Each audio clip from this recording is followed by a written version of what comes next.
Aujourd'hui, je vous exhorte ainsi pour votre propre survie, afin que mon œuvre progresse sans heurts et que mon œuvre inaugurale dans tout l'univers puisse être réalisée de façon plus appropriée et parfaite, révélant mes paroles, mon autorité, ma majesté et mon jugement à la population de tous les pays et toutes les nations. L'œuvre que je fais parmi vous est le commencement de mon œuvre dans tout l'univers. Bien que ce soit déjà les derniers jours, sachez que l'expression « les derniers jours » n'est qu'un nom pour une ère, tout comme l'ère de la loi et l'ère de la grâce. Elle se réfère à une ère et indique une ère tout entière, plutôt que les quelques dernières années ou derniers mois. Pourtant, les derniers jours sont très différents de l'ère de la grâce et de l'ère de la loi. L'œuvre des derniers jours n'est pas réalisée en Israël, mais chez les païens. C'est la conquête devant mon trône, d'hommes de toutes les nations et de toutes les tribus en dehors d'Israël, afin que ma gloire, à travers l'univers, puisse remplir tout le cosmos.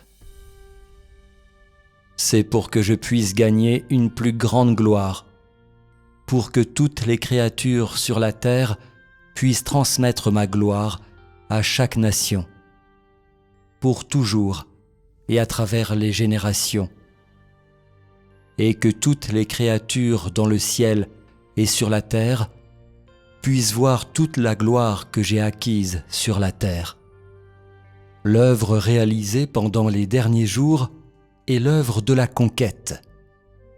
Ce n'est pas la direction de la vie de tous les hommes sur la terre, mais la conclusion pour l'humanité de sa vie de souffrance impérissable et millénaire sur terre. En conséquence, l'œuvre des derniers jours ne peut être comme les milliers d'années d'œuvre en Israël, ni comme la décennie d'œuvre en Judée, qui a ensuite continué pendant plusieurs milliers d'années jusqu'à la seconde incarnation de Dieu. Les gens des derniers jours ne voient que la réapparition du Rédempteur dans la chair, et ils reçoivent l'œuvre et les paroles personnelles de Dieu. Il ne s'écoulera pas 2000 ans avant que les derniers jours n'arrivent à leur fin. Ils sont brefs, comme le temps où Jésus a réalisé l'œuvre de l'ère de la grâce en Judée. C'est parce que les derniers jours sont la conclusion de toute l'ère. Ils sont l'achèvement et la fin du plan de gestion de 6000 ans de Dieu, et ils concluent le voyage de vie, de souffrance de l'humanité. Ils n'emmènent pas la totalité de l'humanité dans une nouvelle ère, ni ne permettent que la vie de l'humanité continue. Cela n'aurait aucune signification pour mon plan de gestion ou l'existence de l'homme. Si l'humanité continuait comme cela, alors, tôt ou tard, elle serait entièrement dévorée par le diable, et ses âmes, qui m'appartiennent, seraient finalement confisquées par ses mains. Mon œuvre ne dure que 6000 ans, et j'ai promis que le contrôle du malin sur toute l'humanité ne durerait pas plus de 6000 ans non plus. Et ainsi, le temps s'est écoulé. Je ne vais pas continuer ni retarder plus longtemps. Au cours des derniers jours, je vaincrai Satan. Je reprendrai toute ma gloire et je récupérerai toutes les âmes qui m'appartiennent sur la terre, afin que ces âmes en détresse puissent échapper à la mer de souffrance. Et ainsi sera terminée mon œuvre entière sur la terre.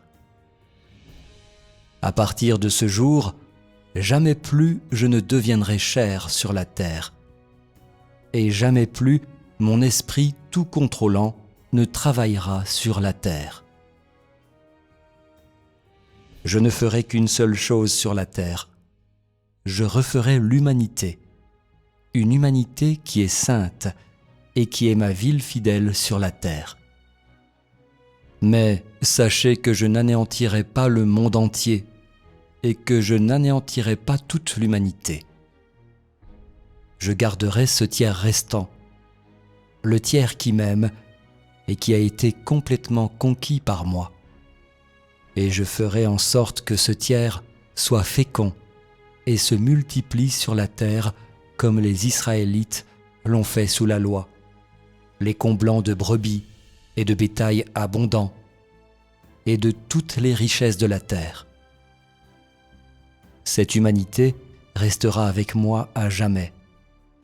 Mais elle n'est pas l'humanité déplorablement souillée d'aujourd'hui, mais une assemblée de tous ceux que j'ai gagnés. Une telle humanité ne sera pas endommagée, perturbée ou assiégée par Satan, et sera la seule humanité qui existe sur la terre après que j'aurai triomphé de Satan. C'est l'humanité que j'ai conquise aujourd'hui et qui a gagné ma promesse. Et ainsi, l'humanité conquise pendant les derniers jours est aussi l'humanité qui sera épargnée et qui gagnera mes bénédictions éternelles. Ce sera la seule preuve de mon triomphe sur Satan et le seul butin de ma bataille contre Satan. Je sauve ce butin de guerre du domaine de Satan, et ces hommes sont la seule cristallisation et le seul fruit de mon plan de gestion de 6000 ans. Ils viennent de chaque nation et confession, et de chaque endroit et pays à travers l'univers.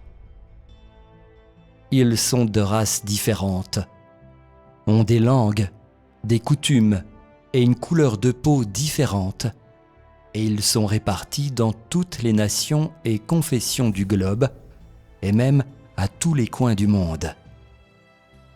Finalement, tous se rassembleront pour former une humanité complète, une assemblée d'hommes inaccessibles par les forces de Satan.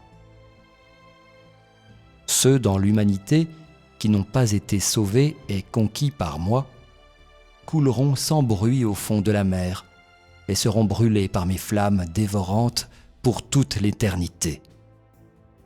Je vais anéantir cette vieille humanité suprêmement souillée, tout comme j'ai anéanti les premiers-nés des fils et du bétail de l'Égypte, ne laissant que les Israélites qui ont mangé de la viande d'agneau, bu du sang d'agneau et ont marqué leur linteau de porte avec du sang d'agneau.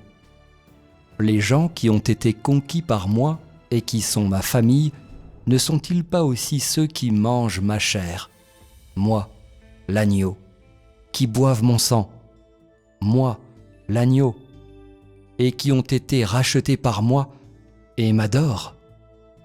De tels hommes ne sont-ils pas toujours accompagnés de ma gloire? Ceux qui sont dans la chair de l'agneau, ma chair, ne n'ont-ils pas déjà coulé sans bruit dans les profondeurs de la mer? Aujourd'hui, ils s'opposent à moi, et mes paroles sont semblables à celles que l'Éternel a prononcées aux fils et petits-fils d'Israël. Pourtant, la dureté dans le fond de votre cœur est en train d'accumuler ma colère, apportant plus de souffrance sur votre chair, plus de jugement sur vos péchés et plus de colère sur votre iniquité.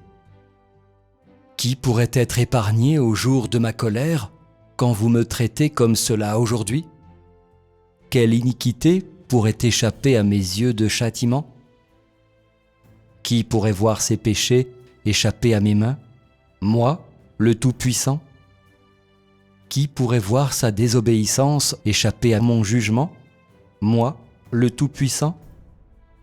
Moi, l'Éternel, je vous parle ainsi, les descendants de la famille des païens. Et les paroles que je prononce dépassent toutes les paroles de l'ère de la loi et de l'ère de la grâce. Mais vous êtes plus durs que tout le peuple d'Égypte. N'amassez-vous pas ma colère pendant que je travaille au repos? Comment pourriez-vous sortir indemne de mon jour, moi, le Tout-Puissant?